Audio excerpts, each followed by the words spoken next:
bebaskan orang tua saya. Mereka nggak salah sama sekali. Dan kalau masih ragu, kita adu data secara live di TV.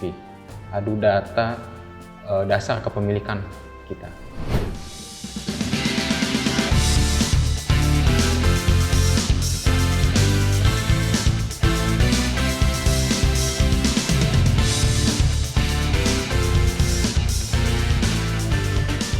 Halo sahabat Indonesia, kita bertemu kembali di dalam kanal Anak Bangsa Podcast.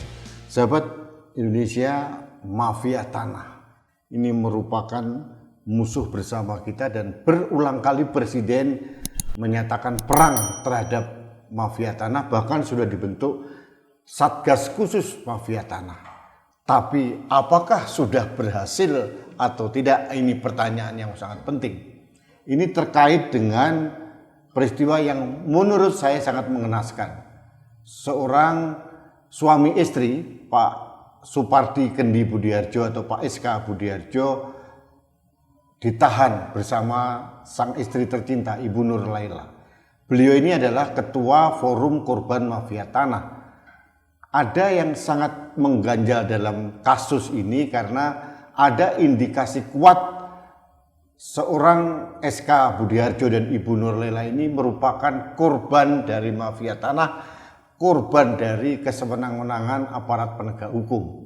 Ini yang terjadi, yang bergema di ruang publik. Nah, apa yang terjadi sebetulnya? Hari ini saya kedatangan putra kedua dari Pak SK Budiharjo dan Ibu Nur Laila, namanya Ambert Budiharjo. Ya. Saya panggil Ambert ya. Oke. Selamat datang Ambert di kanal Anak Bangsa Podcast. Usia berapa sekarang? Saya berusia 22 tahun. 22 tahun. Oke. Anak keberapa dari Pak Budiharjo dan Ibu Nur Laila? Saya anak kedua dari 4 bersaudara. 4 bersaudara? Kakak ada di mana? Dia di rumah lagi. Di Jakarta juga? Jakarta juga. Oke. Adik? Sekolah. Usia? Adik saya yang satu umur 18, yang satunya lagi umur 14. Oke, yang 14 masih SMP, yang kemudian 18 sudah SMA ya? Ya, kelas 3. Mulai kapan Bapak sama Ibu ditahan? Bapak dan Ibu ditahan tanggal 10 Januari.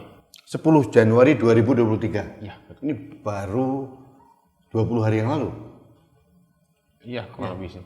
Kurang lebih begitu ya? Nah, Ibu ditahan di mana?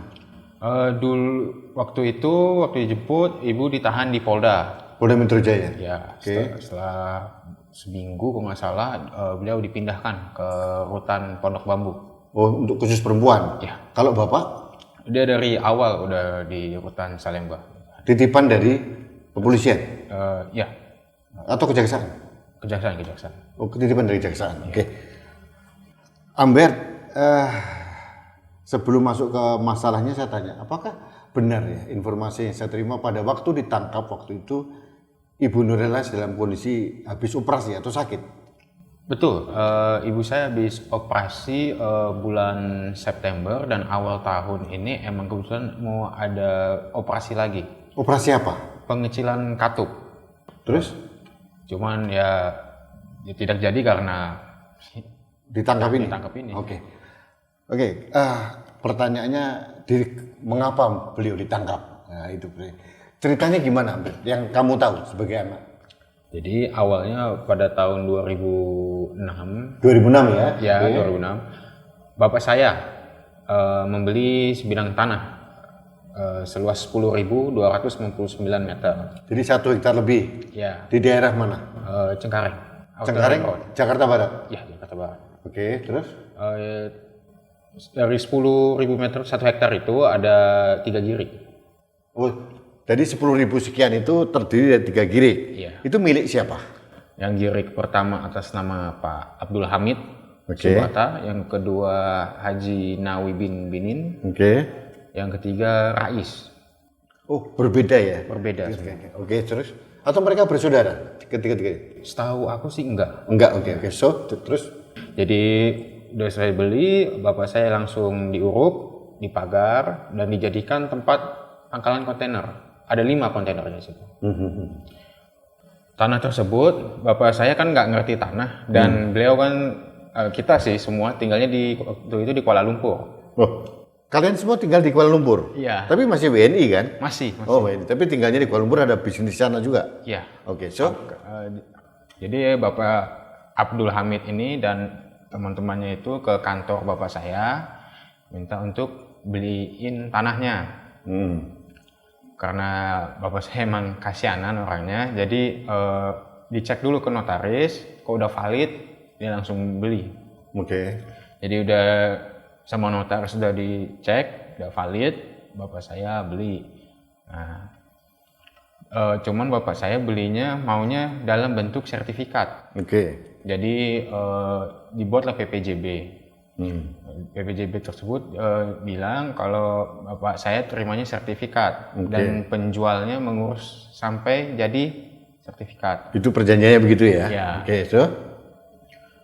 Terus Pak Abdul Hamid ini ke BPN untuk ngajuin untuk jadi sertifikat. Oke.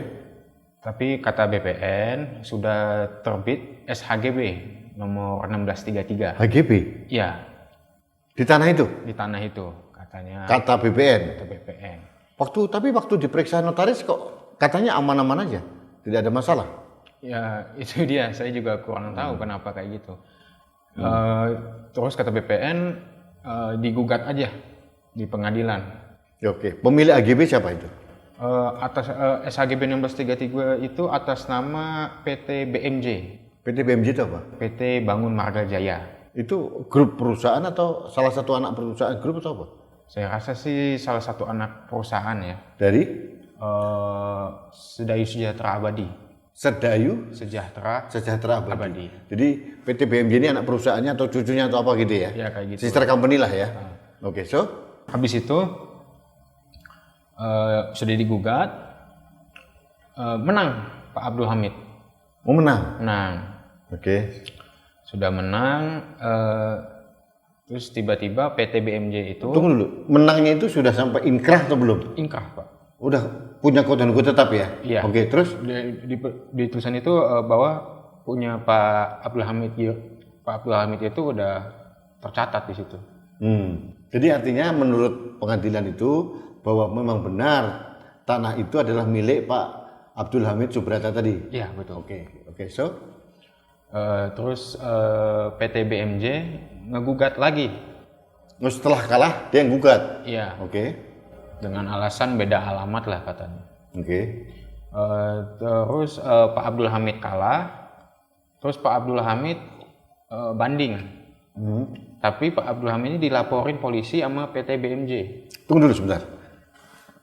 Di pengadilan pertama menang. Di kasus yang sama kalah. Iya. Aneh ya? Aneh nggak sih? Aneh banget. ini dagelan juga ya. Jadi di kasusnya sama ini. Iya, lokasinya sama. Lokasi sama, menang, inkrah, terus kemudian balik yang kalah itu menggugat, akhirnya Pak Abdul Hamid dikalahkan. Wow. Oke, terus Pak Abdul Hamid banding. Tapi Pak Abdul Hamid ini dilaporin sama PT BMJ. Dilapor sebagai? Aku kurang tahu sih kalau itu. Oh, ini dilaporkan? Kalau dilaporkan, Oke. terus ditahan langsung. Oh, Pak Abdul langsung ditahan? Sempat ditahan. Oke, terus? Di situ sepertinya dipaksa untuk membuat perdamaian. Pada saat ditahan? Jadi pada saat Pak Abdul Hamid Subrata ditahan, dipaksa membuat perdamaian dengan PT BMJ tadi? BMJ tadi. Siapa yang memaksanya? Ya, pihak PT itu. Oh, PT itu. Oke. Terus perdamaiannya apa sih? Bahwa kalau Pak Abdul Hamid itu kayak emang pemilik kayak menjual aja kayak gitulah. Dipaksa untuk menjual di situ. Padahal harusnya Pak Abdul Hamid ini sudah tidak punya legal standing. Kan sudah dialihkan ke Pak SK Budiharjo kan? Iya. Tapi dipaksa untuk memberikan pengakuan perdamaian, dia menjual kepada PT BMJ gitu. Kalau nggak salah sih gitu ya. Kurang lebih begitu. Oke. Kurang lebih gitu. Nah, setelah itu dia masih ditahan. Habis selesai perdamaian dia udah lepas. Dibebaskan. Jadi polisi membebaskan. Iya. Karena setelah membuat perdamaian. Iya. Cuman beliau sudah almarhum sih isinya. Sudah meninggal beliau? Sudah. Kalau belum almarhum, misalkan saya tanya ini, kenapa kok bisa dipaksa membuat perdamaian di tahanan gitu ya? Dan pertanyaannya apakah sah perdamaian atau perjanjian dua belah pihak itu yang satu dalam posisi ditahan itu saya nggak tahu secara hukum sah atau tidak ya, saya tidak tahu ya. Tapi beliau udah meninggal sih ya. Ya kita berdoa semoga beliau tenang di sana ya. Oke. Terus kasusnya kok merembet akhirnya ke Pak SK Budiarjo, bagaimana ceritanya?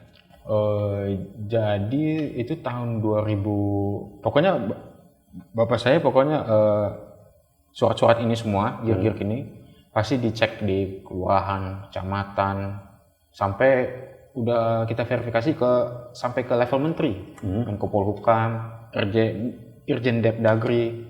Habis itu sampai Menko Polhukam aja sampai ngirim orang timnya ke kelurahan dan kecamatan untuk hasilnya bahwa surat kami semua ini terdaftar sah. Artinya pemilikan Pak SK Budiarjo sah dong? Sah, seharusnya. Menurut tim dari Menko Polhukam? Iya. Oke, terus apa yang terjadi? Terus pada tahun 2018 PT pihak lawan melapor bapak saya dan ibu saya dengan pasal 263, 266 menempatkan keterangan palsu. Wow. Dan menggunakan tahun berapa itu? Itu tahun 2018 di lapornya. Okay. PT PMJ yang sama ini? Tahu saya sih yang lapor sih perorangan namanya Maharstio Mahatmanto. Itu siapa itu? Kayaknya lawyernya ya. Dari perusahaan itu? Dari perusahaan. Ibu dilaporkan untuk memberikan keterangan surat palsu dan sebagainya, pemalsuan gitu, ya, dokumen. Intinya sih gitu. Untuk bukti. Padahal ibu saya juga waktu PPJB itu cuman dipanggil bapak saya dari Kuala Lumpur, sini dong tanda tangan doang. Oh ya udah, ibu saya tanda tangan doang. Jadi ibu saya harusnya nggak terlibat karena nggak ngerti juga ibu saya. Tapi masih dilaporkan juga dan ditahan juga? Iya, ditahan juga. Oke, itu pelaporannya itu kan tahun 2018. Terus apa yang terjadi setelah itu sampai akhirnya ditangkap? Ya kan seperti biasa lah 2018 itu jadi saksi, terus 2020 nggak salah itu baru dinaikkan jadi tersangka. 2 tahun kemudian. Terus? Waktu tersangka itu kan dipanggil juga kayak buat BAP gitu kan ya. Itu dari pagi sih, jam 10 lah. Di mana? Di Polda Metro Jaya. Polda Metro Jaya. Terus? Dari pagi sampai kalau nggak salah sampai Isya tuh nggak salah. Sampai malam. Tapi BAP itu belum selesai jatuhnya. Oke. Belum selesai, dibilang lanjutkan esok hari. Cuman habis BAP itu kondisi ibu saya kayak ngedrop gitu, jadi mau nggak mau operasi. Oke. Operasi batu empedu. Oke. Jadi operasi, jadi mau nggak mau BAP ini ya tertinggal. Oke, terus?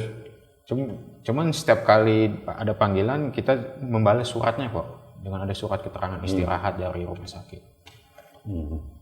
Terus ya tanggal 10 itu langsung di itu. Padahal sebelum disangka itu kita udah mengajukan pra peradilan. Oh, di pra peradilan kan? Iya. Apa yang terjadi di pra peradilan?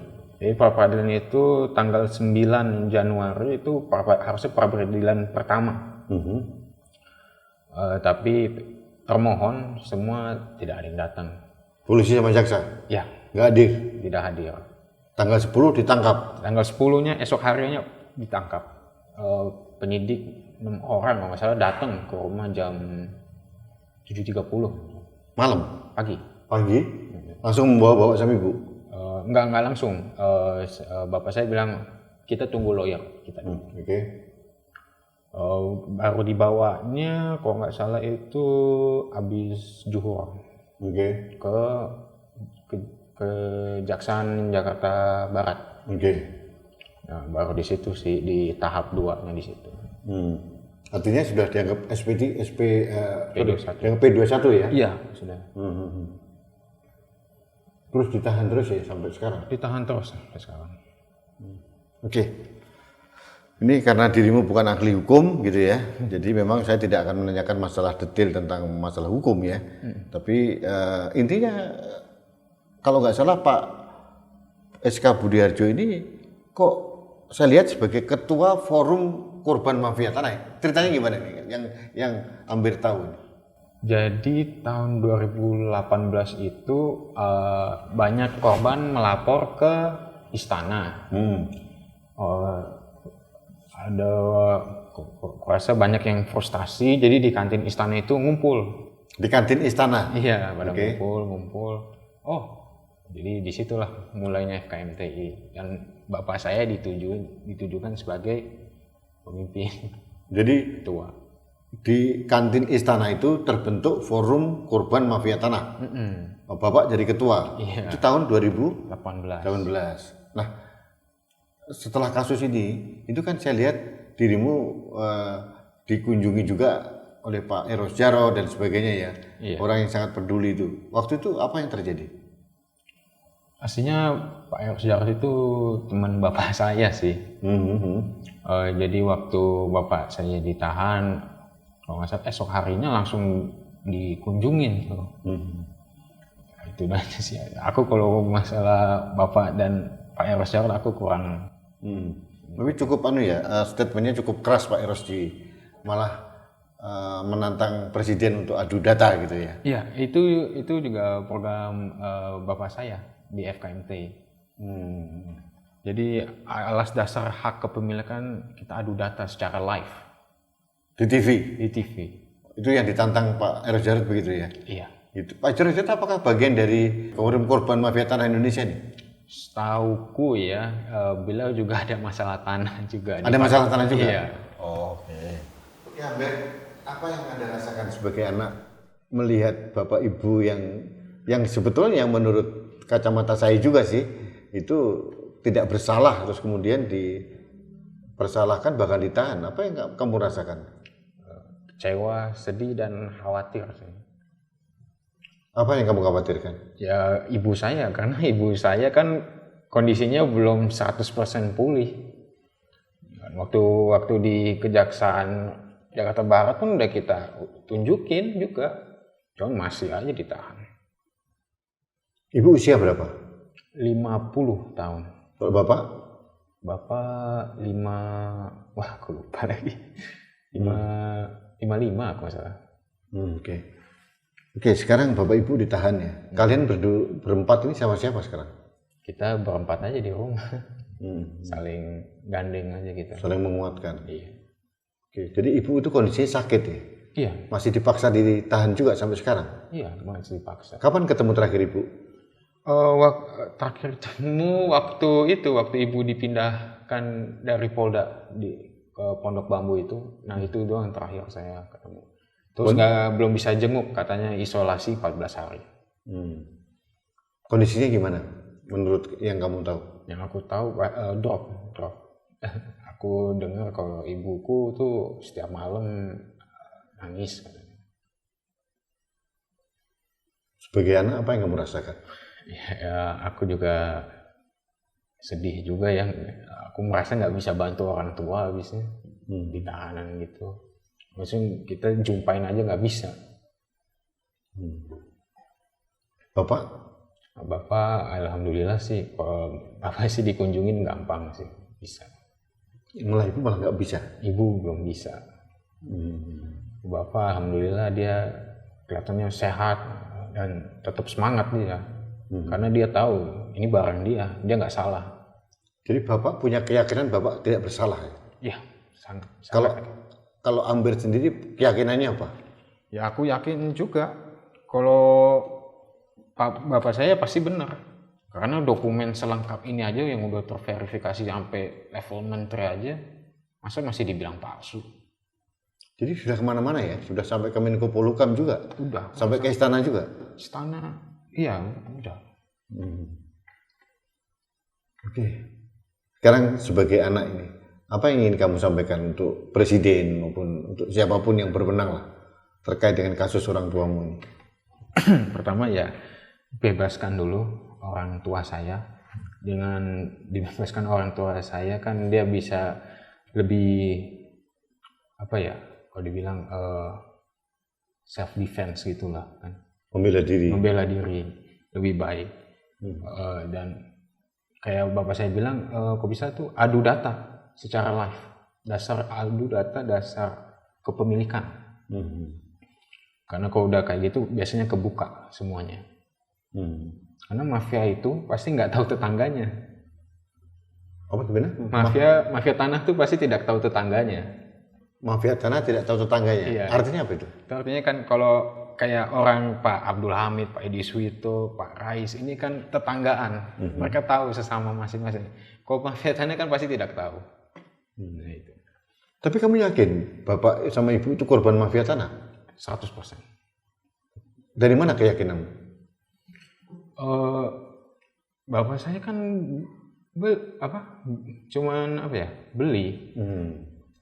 beli tanah, beretikat baik, kok tiba-tiba datang mereka gitu dengan surat SHGB-nya yang alas dasarnya waktu dicek juga itu aslinya di tempat lain. Jadi HGB tadi itu bukan di lokasi tanah itu? Iya, jadi di SHGB itu ada SPH, yang letaknya di Rawabuaya, 5 kilo dari lokasi kita. Oke, terakhir saya speechless nyampe. Jujur aja saya sedih gitu ya. Apapun terjadi di negeri kita gitu ya, yang bisa kita lakukan hanya bersuara. Mudah-mudahan Pak Presiden mendengar, Menko Polhukam juga mendengar gitu ya, dan mereka masih punya nurani lah. Orang-orang yang kamu sebut sebagai mafia tanah tadi juga punya nurani. Amin. Amber, di data ini, di kamera ini, coba kalau kamu bisa bicara langsung dengan Pak Jokowi, karena Pak Jokowi terkadang melihat podcast saya. Apa yang ingin kamu sampaikan?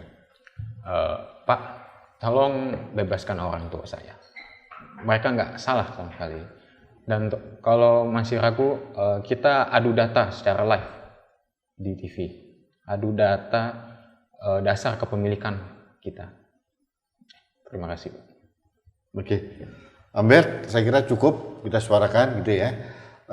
Mudah-mudahan masalah ini segera selesai. Amin. Dan suara kamu meskipun singkat bisa didengar oleh Presiden gitu ya. Dan kita masih punya prasangka baik karena sepengetahuan saya Presiden itu sangat marah dan geram dengan adanya mafia tanah gitu. Ini perang yang harus dituntaskan oleh Presiden. Nah, permasalahannya apakah Presiden itu bisa menjangkau sampai bawah sehingga kok ada polisi dan jaksa begitu mudah menahan orang, bahkan seorang yang jelas-jelas sakit pun tetap ditahan. Ini yang perlu diluruskan sehingga tidak ada korban-korban lain. Ini ketua forum korban mafia tanah Indonesia aja ditahan, apalagi anggotanya ya. Orang kan takut ini. Ini shock therapy juga ya. Iya. Oke. Saya berdoa untuk kedua orang tuamu.